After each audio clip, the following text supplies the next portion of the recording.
Well, 3 years ago, I said it was going to happen. And now it is happening.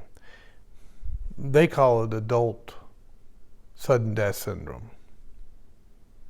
That's just another way of saying we gave you something that's killing you, but we don't want to admit to you that we gave you something that's killing you.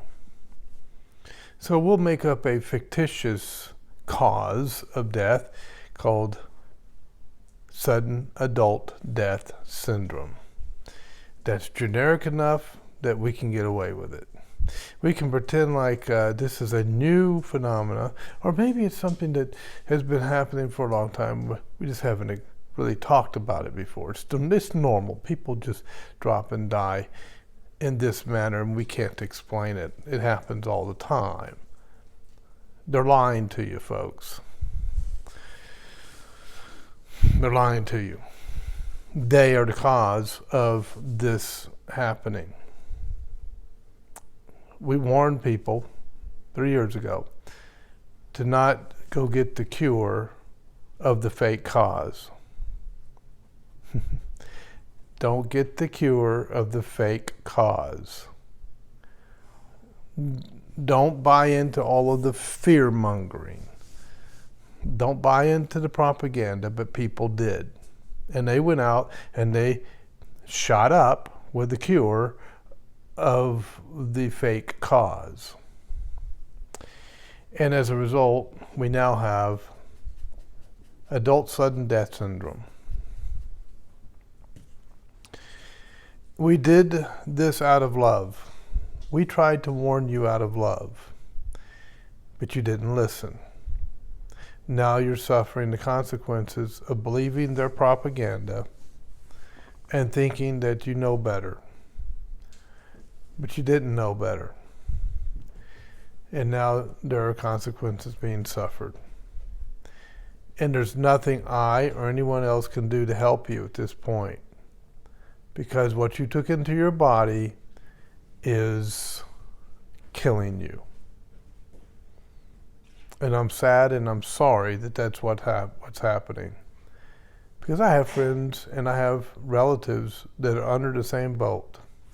They're in the same boat, should I say.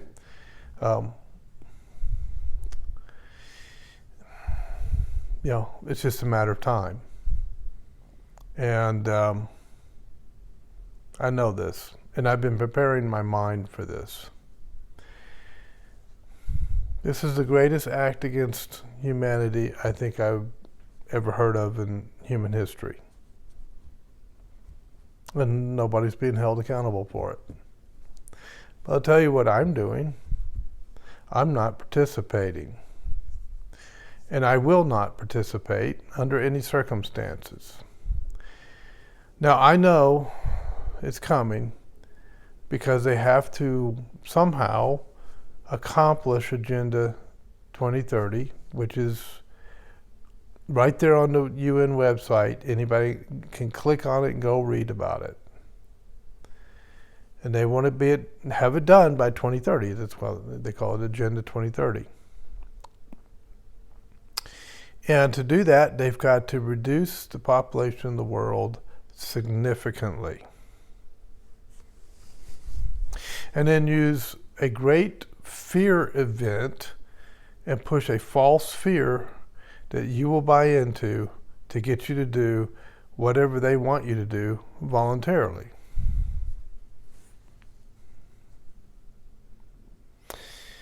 And a lot of you will do it, unfortunately.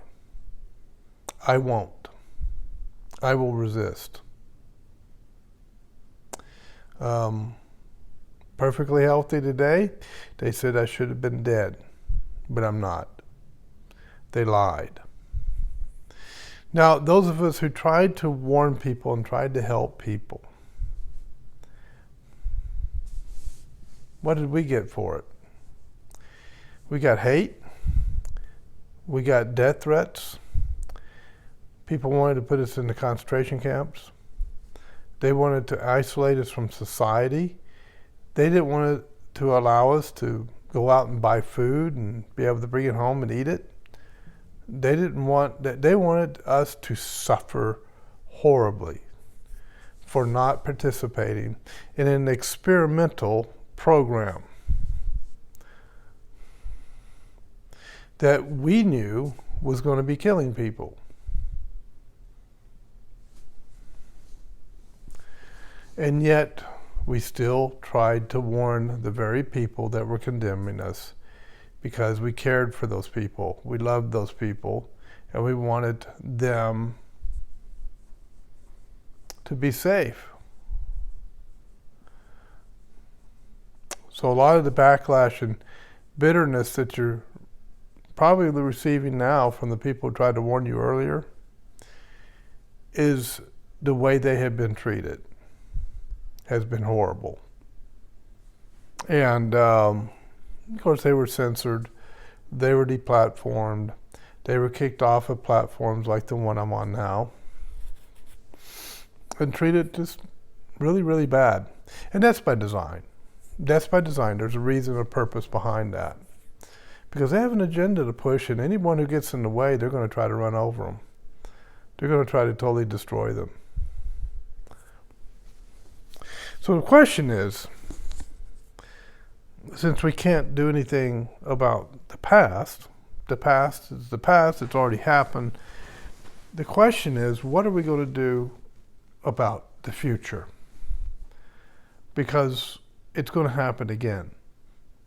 They're going to try to push another, they're going to create another false threat, okay, against humanity.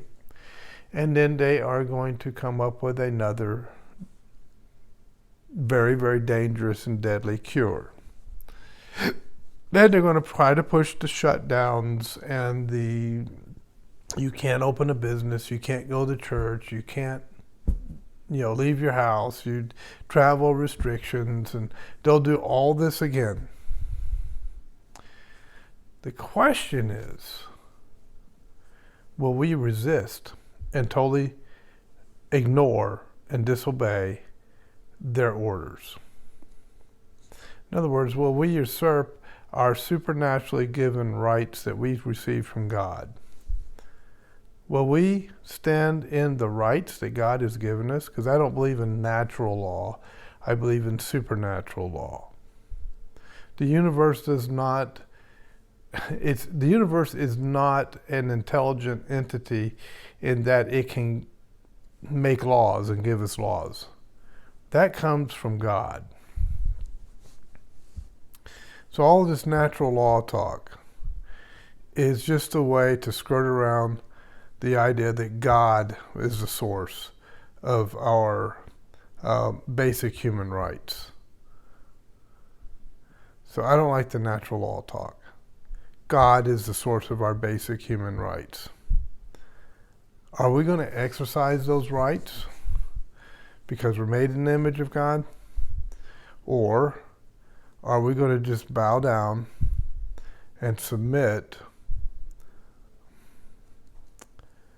to the globalist oligarchs that are trying to play God? I'm not submitting to the globalist oligarchs. I'm walking in the light of the real God, not in the fear of the fake one. I have no fear. And there's nothing they're going to be able to push upon me to get me to fear. And if you can break the fear barrier, you can break them and you can stop their agenda. It's really that simple. Just break the fear barrier. Stop believing the propaganda and stop letting them use their manipulation techniques to control you. Take some time and think about it, because it's coming around again. And my question is, how much resistance will they get in 2.0? I'll see you next time.